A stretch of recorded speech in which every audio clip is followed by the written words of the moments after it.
नमस्कार। National gold television र Hetauda FM 96.6 मेगाहर्जबाट एकैसाथ प्रसारण भइरहेको समाचार बुलेटिन न्यूज अफ द डेमा स्वागत छ। म उषा थामी। न्यूज अफ द डे सुरु गरौं दिनभरका खबरहरूबाट।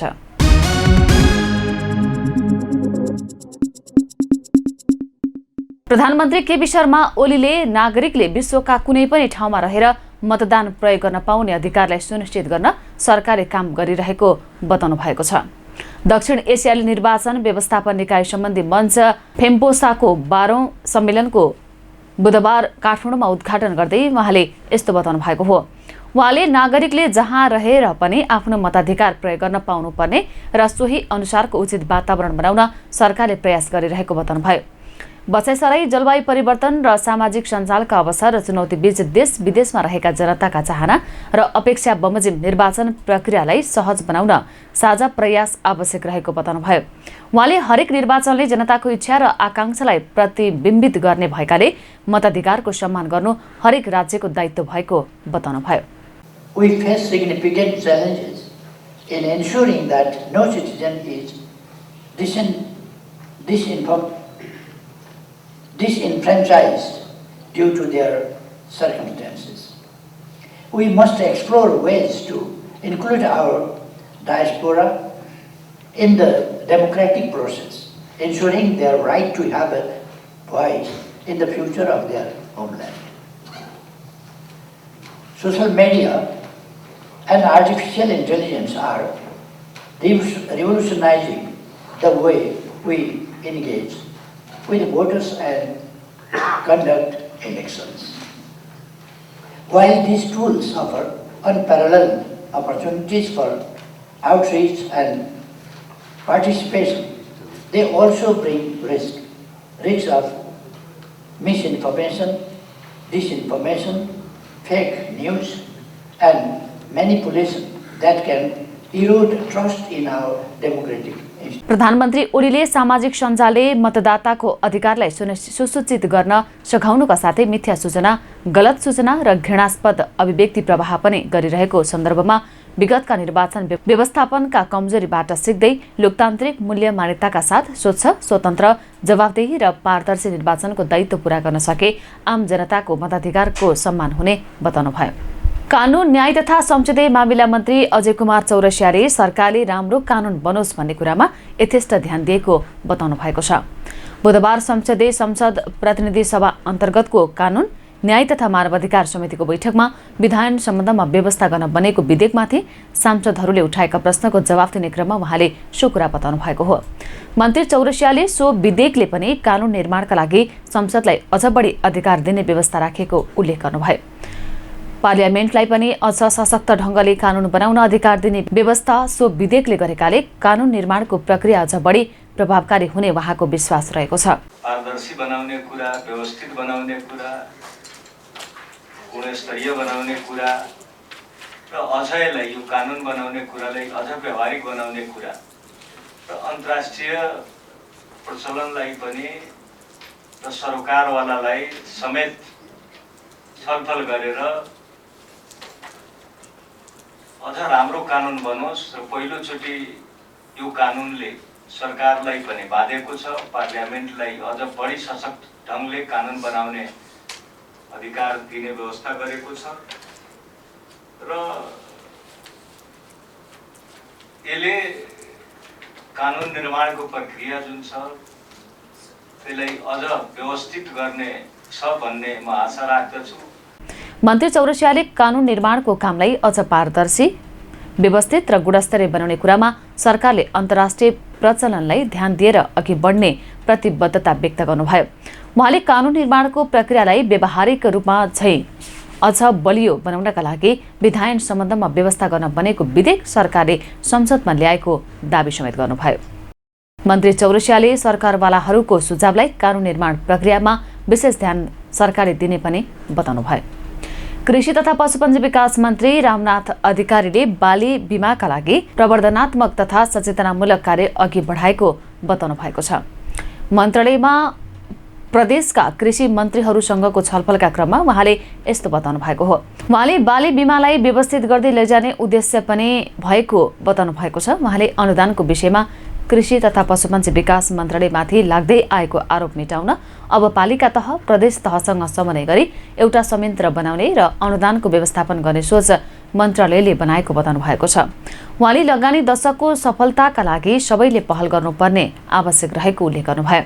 लगानी दशकमा के काम गर्ने, 10 वर्षमा के काम गर्ने उद्देश्य बोकेको छ भन्ने बारेको योजना चाँडै सार्वजनिक गर्ने पनि बताउनु भएको छ। उहाँले प्रदेश र स्थानीय तहसँगै जान नसके लगानी दशक सफलतातिर लैजान नसकिने उल्लेख गर्नुभयो। उहाँले मन्त्रालयले किसान सूचीकरणका सम्बन्धमा यसै वर्षभित्र सक्ने उद्देश्य बोकेको बताउनु भएको छ। यस वर्षभित्रै सूचीकरण वर्गीकरण गर्दै वितरणको प्रक्रिया पनि सुरु गर्ने योजना रहेको बताउनु भयो।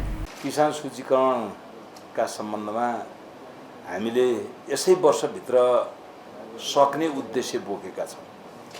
त्यति मात्रै होइन, यसै वर्ष हामीले त्यो सूचीकरण वर्गीकरण गर्दै हामीले चाहिँ कम्तीमा वितरणको प्रक्रिया पनि सुरु गरौँ भन्ने उद्देश्य राखिएको छ। यसमा सबै प्रदेशको तर्फबाट र सबै पालिकाहरूको तर्फबाट उत्तिकै सहयोगको जरुरी मैले महसुस गरेको छु। यसै गरी बाली बिमाका सन्दर्भमा हामीले चाहिँ प्रवर्धनात्मक तथा सचेतनामूलक कार्य अगाडि बढाउने र त्यसलाई व्यवस्थित गर्दै लैजाने उद्देश्य पनि मन्त्रालयले राखेको छ। साथसाथै अर्को विशेष गरी कृषि मन्त्रालयसँग लाग्दै आएको आरोप छ नि, यो आरोप चाहिँ अनुदानका विषयमा, यो अनुदानको विषयमा चाहिँ पालिका तह प्रदेश तहसँग समन्वय गरेर मन्त्री अधिकारीले निर्देशिका संशोधन गर्न नसके रासायनिक मलको अभाव र आलोचना सधैँ भइरहने बताउनु भएको छ। नागरिकताको प्रतिलिपि नलगी 10 किलो मल नपाइने अवस्था रहेको भन्दै यसको अन्त्य गर्न मन्त्रालय लागिरहेको बताउनु भयो। नेपाली कांग्रेसका सभापति एवं पूर्व प्रधानमन्त्री शेरबहादुर देउवाले बहुदलीय प्रजातान्त्रिक प्रणाली र गणतान्त्रिक व्यवस्थाको सम्बन्धमा कांग्रेस र एमालेबीच मतभेद नरहेको बताउनु भएको छ। बुधबार काठमाडौँमा नेपाल निजामती कर्मचारी युनियनको स्थापना दिवसको अवसरमा आयोजित कार्यक्रमलाई सम्बोधन गर्दै उहाँले यस्तो बताउनु भएको हो। उहाँले प्रजातन्त्र र गणतन्त्रको रक्षाका लागि कांग्रेस र एमालेबीच कुनै मतभेद नरहेकाले पूरा समर्थन रहने बताउनु भयो। उहाँले देशको अवस्था चुनौतीपूर्ण रहेको भन्दै कर्मचारीहरूमा अझ यसको प्रभाव पर्ने बताउनु भयो। उहाँले चुनौतीलाई बुझेर काम गर्न आवश्यक रहेको बताउनु भएको छ। उहाँले एमाले र कांग्रेस मुख्य प्रतिस्पर्धी राजनीतिक दल भएको उल्लेख गर्दै कतिपय ठाउँमा समस्या भए पनि समस्याको समाधान गर्नु नै आफूहरूको कर्तव्य रहेको बताउनु भएको छ। यसबारेमा कुनै चिन्ता नलिकन सरकारले गरेका निर्णयहरूको कार्यान्वयन गर्न कर्मचारीहरूलाई निर्देशन दिनुभएको छ। संघीय लोकतान्त्रिक गणतन्त्रको व्यवस्थालाई अझ बढी स्थायी गराउनुपर्ने उहाँको भनाइ छ। चुनौतीपूर्ण अवस्था पनि छ देशको, यसै कारण चाहिँ नै चुनौतीपूर्ण अवस्थामा कर्मचारी युनियनका साथीहरूको अझ बढी ठुलो जिम्मेदारी छ। यो चुनौतीपूर्ण कहाँ चुनौती आएको छ भन्ने कुरा सबैले बुझ्नुभएको छ, मैले भन्नु पर्दैन। अहिलेको बेला यो चाहिँ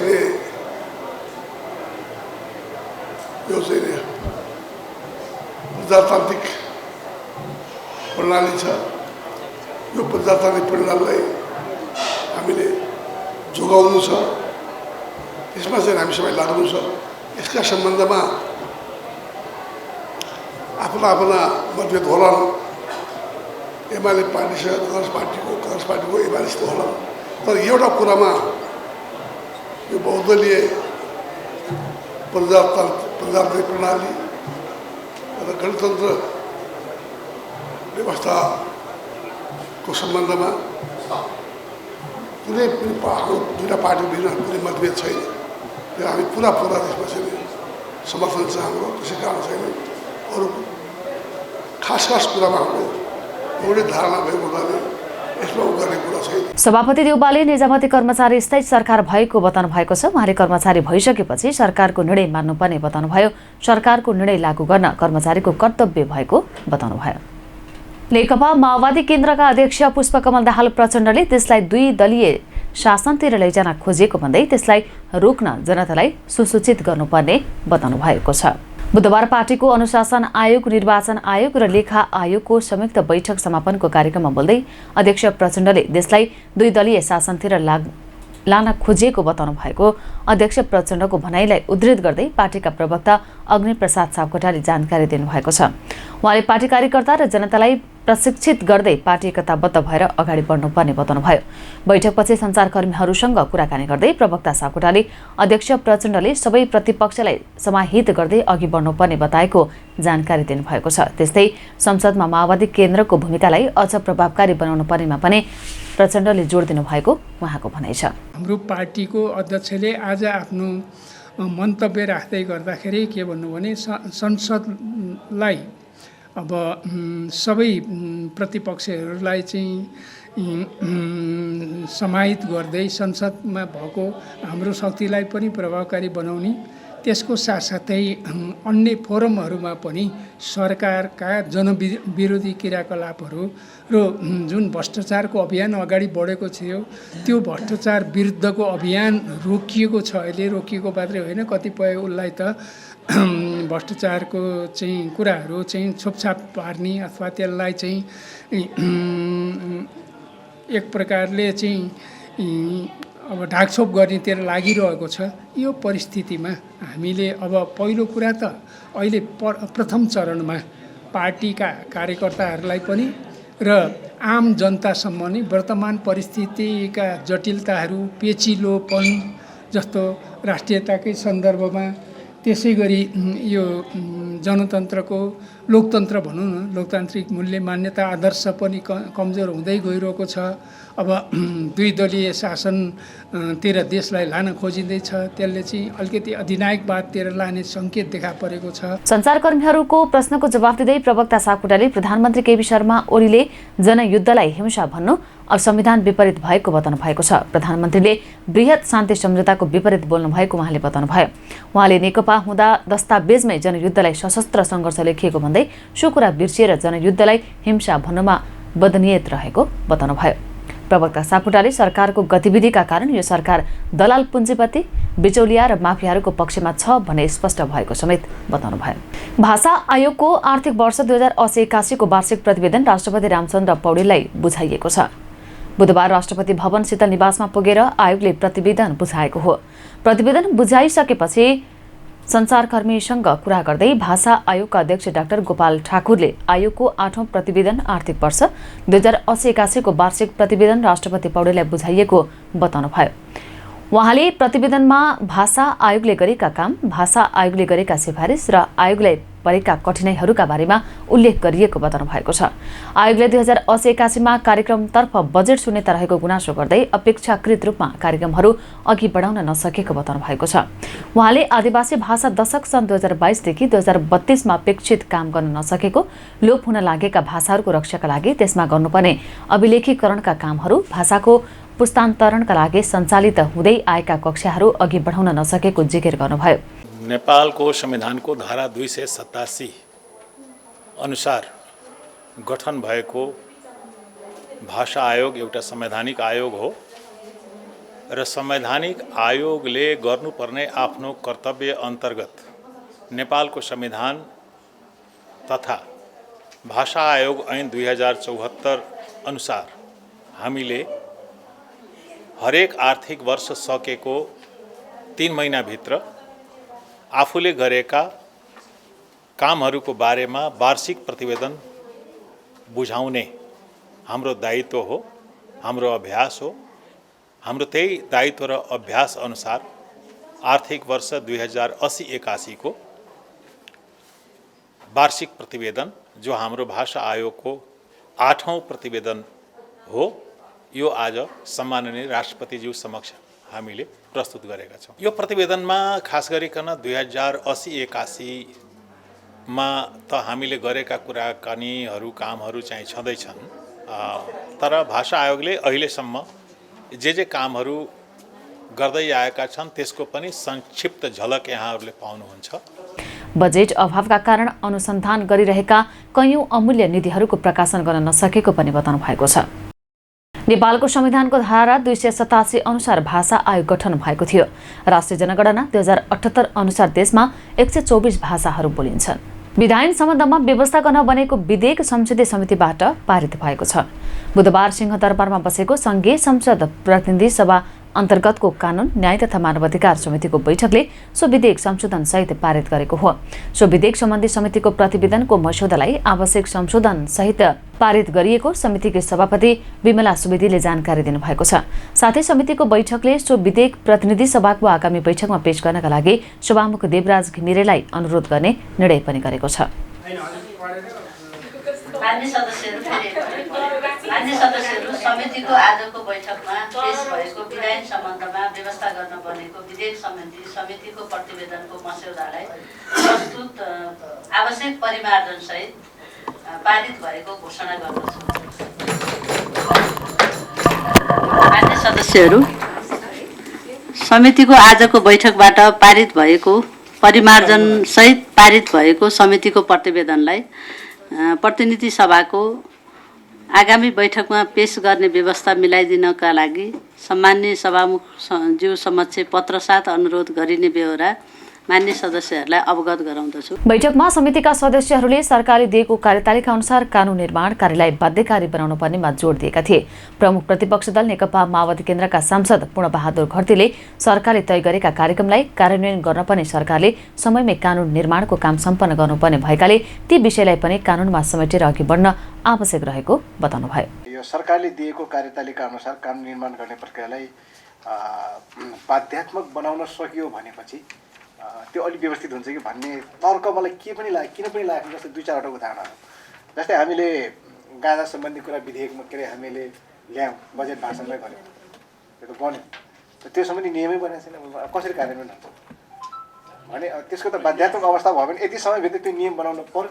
राष्ट्रिय स्वतन्त्र पार्टीकी सांसद सुविता गौतमले तत्काल कुनै विधेयक तर्जुमा गर्नु परे बाधा नआउने गरी कानुनी व्यवस्था गर्नुपर्ने बताउनु भएको छ। उहाँले सरकारले ल्याएको कानुन निर्माण सम्बन्धी कार्यतालिका तलमाथि गर्न नहुने पनि बताउनु भयो। प्राथमिकता क्रम निर्धारण गर्ने भन्ने छ। त्यति बेलामा मेरो चाहिँ कुरा मैले पनि राखेको र धेरै मान्यज्यूहरूले पनि के राख्नु भएको थियो भने हाम्रो गगन थापा मान्यज्यूले राख्नु भएको संशोधन चाहिँ एकदमै यहीँ भएको कुरालाई मिलाएर अझ व्यवस्थित गरेर ल्याउनु भएको छ, त्यसलाई अग्री गरौँ भन्ने थियो। त्यसमा एउटा सर्वोच्च अदालतको आदेश र सरकारले यो 4 नम्बरमा प्रोभाइजो जुन राखेको छ, अन्यत्र जेसुकै कुरा लेखेको भए तापनि तत्काल कुनै विषयमा विधेयक तर्जुमा गर्नु परेमा दफाको व्यवस्थाले बाधा पुर्याएको मानिने छैनसम्म पनि म पनि अग्री गरेँ। तर सरकारले जे कार्यतालिका दिन्छ, जस्तो एउटा आर्थिक वर्षमा 10वटा कानुन बनाउने भनेर सरकारले कार्यतालिका दिन्छ भने त्यो कार्यतालिका चाहिँ त्यो आर्थिक वर्षभित्र पुर्याउनु पर्छ भन्ने किसिमको भाषा राख्नुपर्छ भन्ने हो मेरो चाहिँ। सांसदहरूले कानुन निर्माण प्रक्रियालाई पारदर्शी र गुणस्तरीय बनाउन पनि सरकारको ध्यानाकर्षण गराएका थिए। नेपाल जग्गा तथा आवास विकास महासंघले महानगर क्षेत्रका सबै नदी खोला किनारको थप 20 मिटर क्षेत्रमा भवन निर्माण गर्न अनुमति नदिने तथा निर्माण कार्य रोक्का राख्ने निर्णयको विरोध गरेको छ।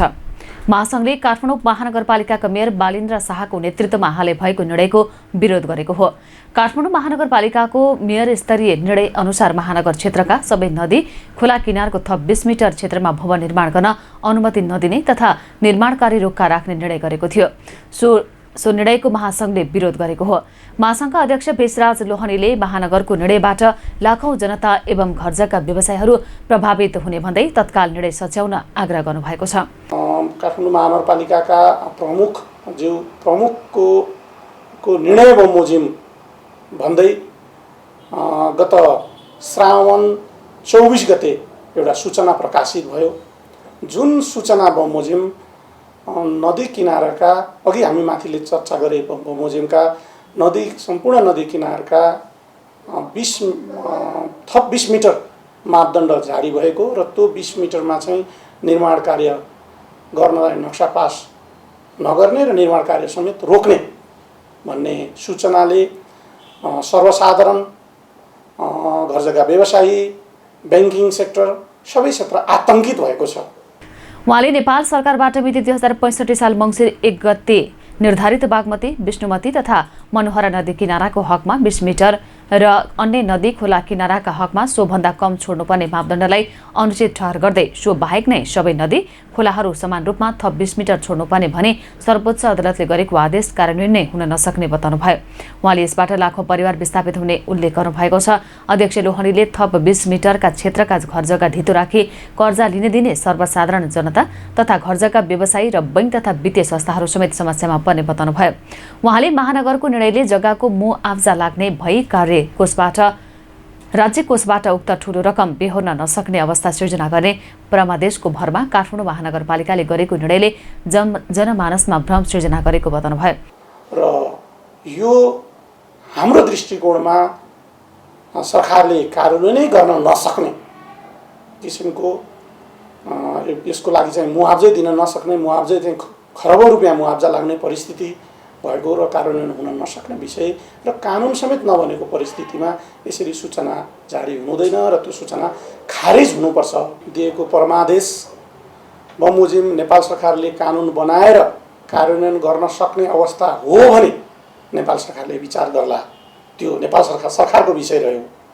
तर हाम्रो दृष्टिकोणमा सम्मानित अदालतले को जुन दुईजना माननीय न्यायाधीशहरूले चाहिँ जुन निर्णय गर्नुभएको छ त्यसको लागि चाहिँ पुनरावलोकन गर्न जाने व्यवस्था भइरहेको भन्ने सुनेका छौँ। म तपाईहरुलाई जानकारी गराउन चाहन्छु, पञ्चायती व्यवस्थामा पनि 2043 सालभन्दा अगाडि बागमती किनारको लागि 100 मिटरको मापदण्ड थियो। नदी किनारको दायाँ बायाँ 100 मिटर निर्माण गर्न नपाउने गरी मापदण्ड बनाइएको थियो। तर तत्कालीन सरकारले त्यो कार्यान्वयन गर्न उहाँले महानगरपालिकाले गरेको सो निर्णय तथा सूचना यथाशीघ्र बदल गरी लाखौं मानिसहरू घरबारविहीन तथा विस्थापन हुने अवस्थालाई अविलम्ब रोक्न माग गर्नुभयो। उहाँले सरकारले गरेको निर्णय अनुसार देशभर जग्गा वर्गीकरणको कार्य सम्पन्न हुन नसकेको भन्दै म्याद थप गरी जग्गा वर्गीकरण हुनुपर्ने बताउनुभयो। उहाँले जग्गा वर्गीकरण नहुँदा पुनः किताकाट रोकिएकाले सरकारले सहजीकरण गर्नुपर्ने बताउनु भएको छ। सरकारबाट भू उपयोग नियमावली 2079 मा भएको पहिलो संशोधनले 1 वर्षभित्र भू उपयोग क्षेत्रको वर्गीकरण गर्नुपर्ने व्यवस्था भए पनि 1 वर्षको अवधिमा पनि प्रायजसो स्थानीय पालिकाहरूले सो वर्गीकरणको कार्य सम्पन्न गर्न नसकेका कारण ती पालिकाहरूमा सबै प्रकृतिका किताकाट सम्बन्धी कार्यहरू ठप्प भएको बताउनु भएको छ। पेरिस पारालिम्पिक 2024 मा नेपालका लागि ऐतिहासिक पदक विजेता पलेसा गोवर्धनको भव्य स्वागत गरिएको छ। त्रिभुवन विमानस्थलमा पदक विजेता पलेसा र प्रशिक्षक कविराज नेगी लामाको भव्य स्वागत गरिएको हो। पलेसाले पेरिस पारालिम्पिकमा महिला K44 विधा अन्तर्गत महिला 57 केजी तौल समूहमा कांस्य पदक जितेकी थिइन्। यो पदक नेपाली खेलकुद इतिहासकै सबैभन्दा ठूलो हो। युवा तथा खेलकुद मन्त्री तेजुलाल चौधरी, राष्ट्रिय खेलकुद परिषदका सदस्य सजीव टंकलाल घिसिङ, राखेपकै बोर्ड सदस्य अञ्जना मास्के, तेकन्दोकी ओलम्पियन सङ्गिना वैद्य, पलेसाकी आमा बुबा, विभिन्न खेलका राष्ट्रिय खेलाडी र हजारौं खेलकर्मीले उनीहरूलाई स्वागत गरेका थिए। बाजागाजा सहित त्रिभुवन विमानस्थलबाट पदक विजेता पलेसा, अर्का खेलाडी भरत सिंह महता र प्रशिक्षकलाई नगर परिक्रमा गराइँदै राखेपमा विशेष कार्यक्रम मार्फत स्वागत र सम्मान गरिएको थियो। हवस् त अहिलेलाई न्युज अफ द डे यति नै। सही सूचना र समाचारका लागि हाम्रो फेसबुक र युट्युबमा फलो गर्न सक्नुहुनेछ। नमस्कार।